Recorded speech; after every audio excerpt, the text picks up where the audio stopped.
We're looking here at the waterfalls that come down from the high elevations on the island of Kauai in the Hawaiian Islands, one of the wettest places on Earth.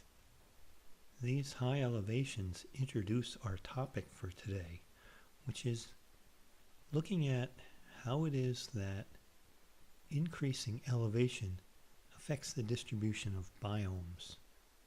We still have quite a way to go yet with our topic of biomes. We will also today begin our discussion of aquatic biomes. Now, we've actually talked about this topic a bit before, but let's return to it and formalize some of this discussion. We're looking here at some of the peaks in the southern Appalachian Mountains. And you'll notice that as you get to the top of this peak, that you can see darker trees.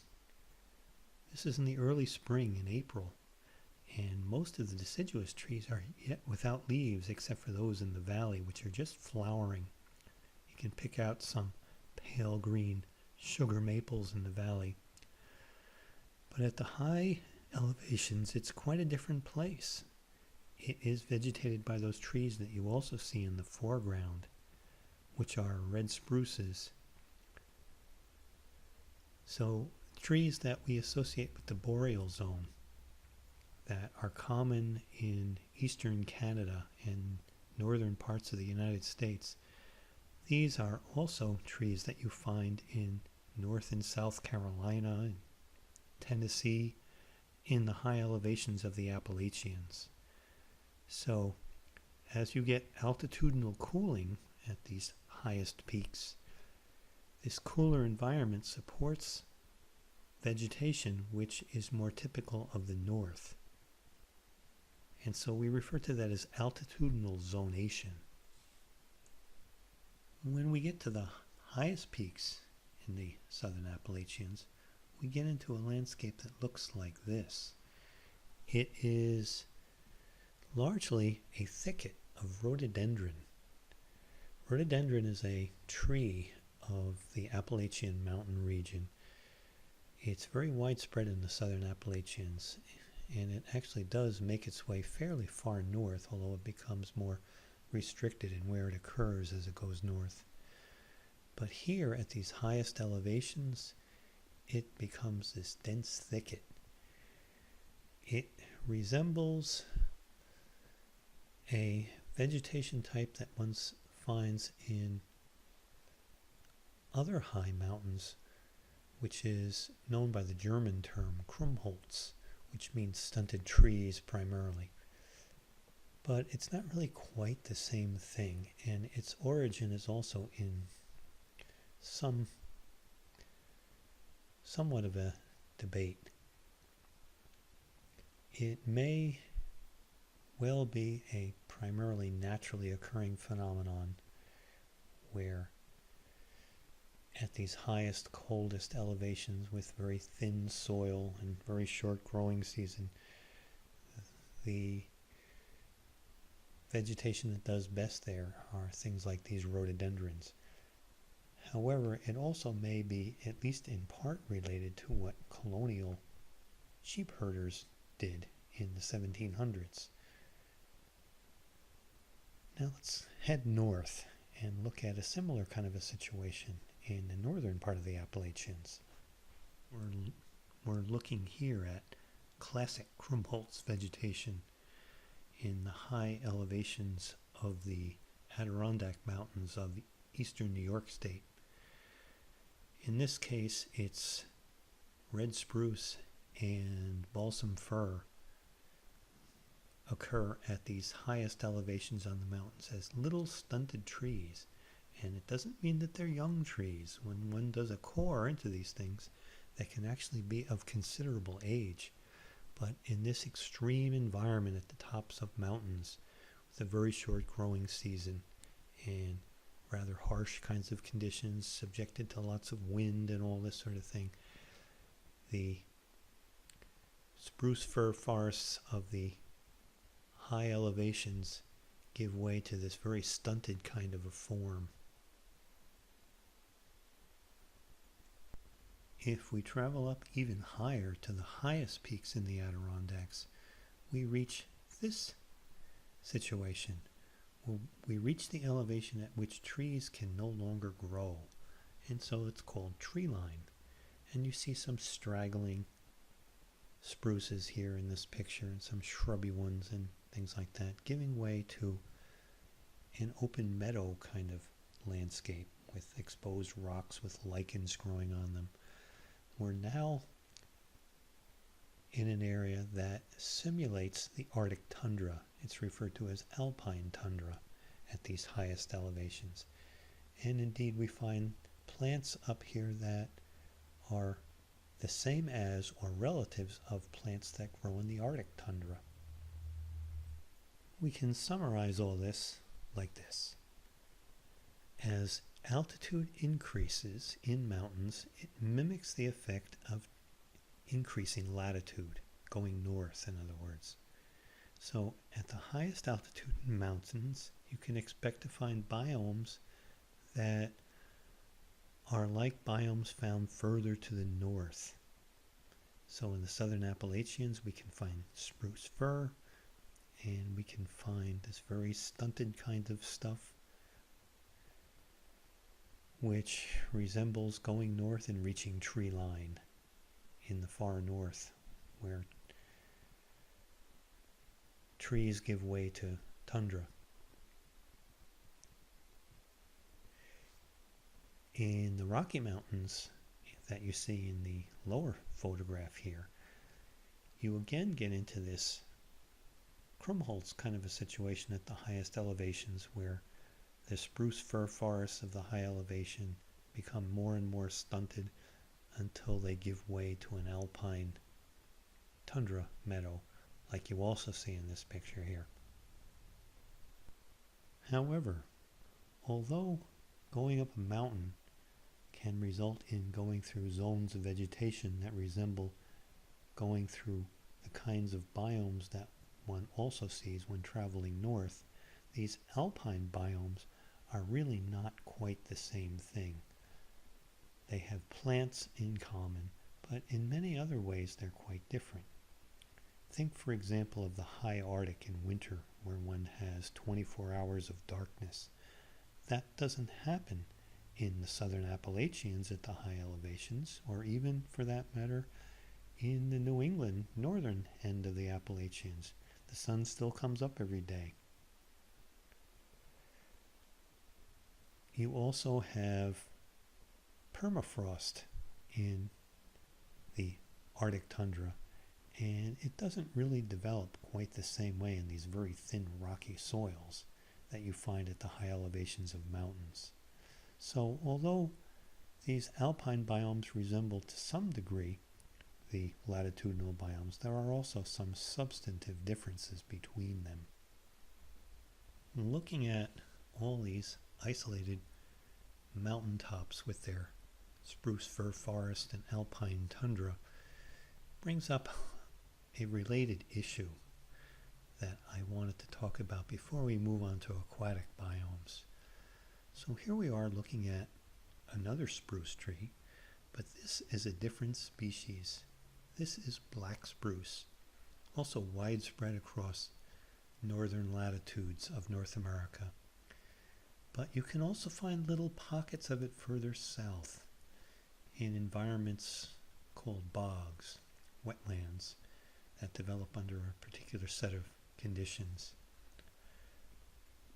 You can find black spruce well south of the boreal zone in these little pockets.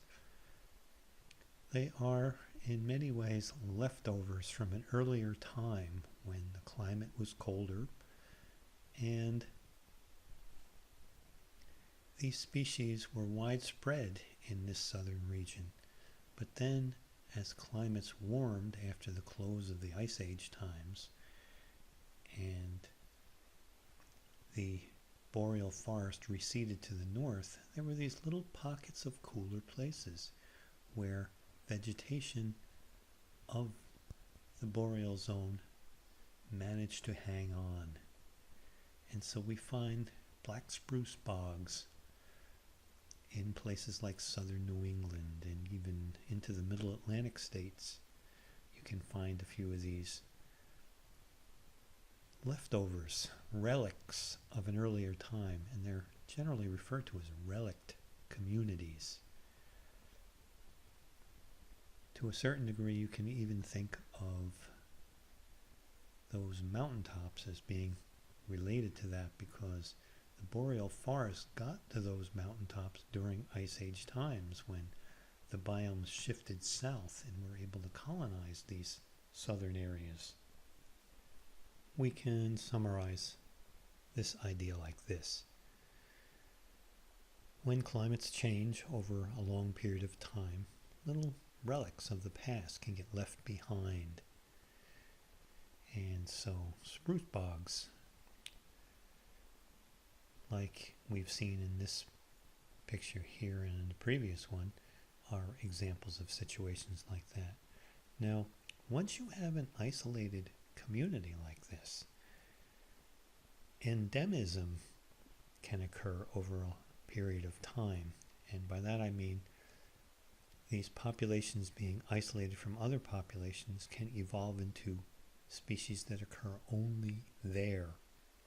So in the White Mountains of New Hampshire, for example, now isolated from the high Arctic of the far north, there are endemic species that live on the tops of those mountains.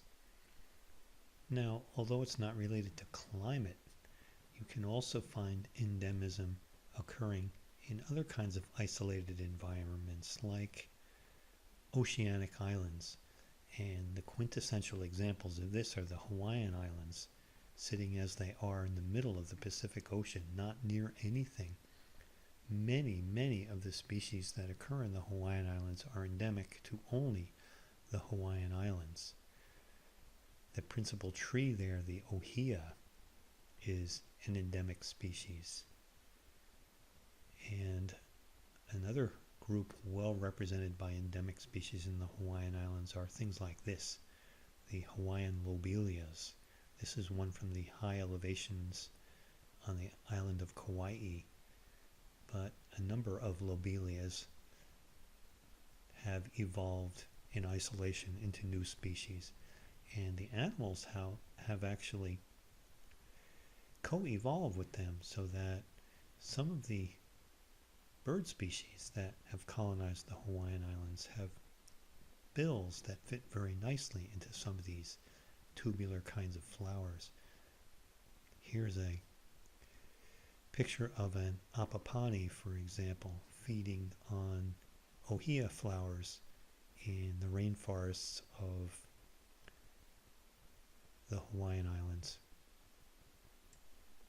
Now, although it's not quite the same kind of a situation, we do have some kinds of plants that occur in southern New England that also can be thought of in the sense of being relictual.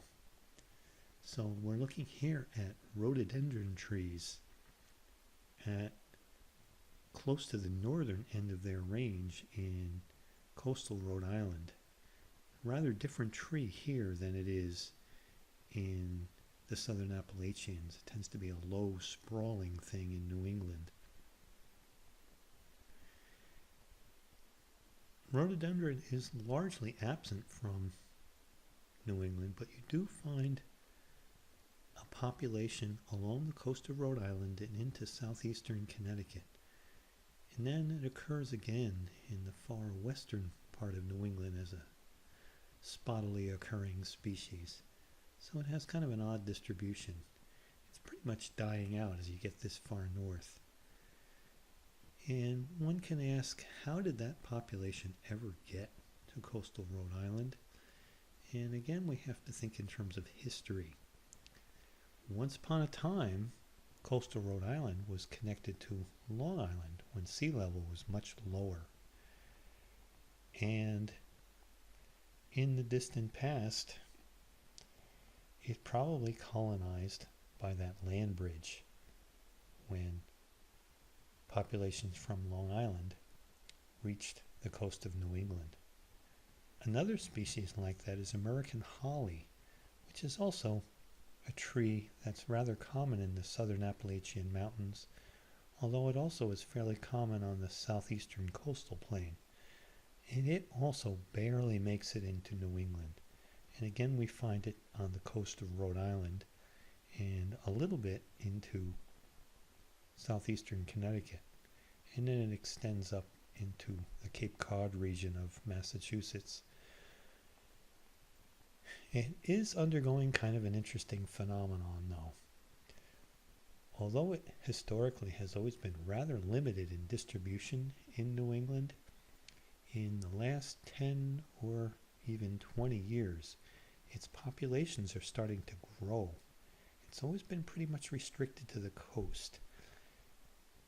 It has appeared that its seeds simply don't germinate any further inland, and so you can't have a population inland. But now, individual plants are showing up miles away from the coast. We're finding seedling trees quite a number of miles inland in the forests of southern New England now. And I think we can relate that to our warming climate, where these primarily southern species are now able to successfully set seeds. And then those seeds get carried by things like birds eating the fruits of the holly and depositing them miles inland. So American holly may yet, in years to come, become a much more important understory tree in the forests of New England. So now let's begin our examination of aquatic biomes. And we'll look first at freshwater ecosystems within the aquatic biomes. You can find freshwater ecosystems in all climatic zones on planet Earth. And aquatic freshwater biomes include things like rivers, lakes, swamps, marshes, bogs. The vegetation within these aquatic systems varies greatly depending upon exactly what kind we're talking about. And we'll take a look at some examples of different systems and see what kinds of plant life and other kinds of photosynthetic organisms live within them. Of course, in this system, the limiting factor is the presence of water. One must have an abundance of water to have an aquatic biome, not surprisingly. So let's take a look at some specific kinds of freshwater ecosystems and see what we can learn about them. This is the Connecticut River, largest river in New England, and a pretty good sized river by any standard.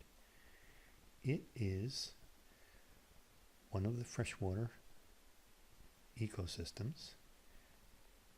Things like rivers and lakes with open water are classified as a group of freshwater ecosystems known as lacustrine systems. And it's spelled just like it sounds, Lacustrine. So lacustrine systems are these open water aquatic systems. So they can have flowing water like this, or alternatively, they can be areas like this pond, which can have some water flow to be sure. In fact, this one definitely does because it's a pond on a backwater of the Connecticut River. So they can be areas with water flow, or they can be waters that have more limited flow. Generally speaking, lacustrine systems don't have a whole lot in the way of plant life in them. Now, they certainly have algae living in the water column, pelagic algae we could call them, and in the shallower regions they will have algae and even rooted plants or floating leaf plants present, but generally speaking, they're not heavily vegetated by higher plants. Low nutrient, cold water kinds of lacustrine systems like this lake in central Maine are referred to as being oligotrophic lakes. They generally don't have much in the way of plant life in them or other kinds of photosynthetic organisms like algae present.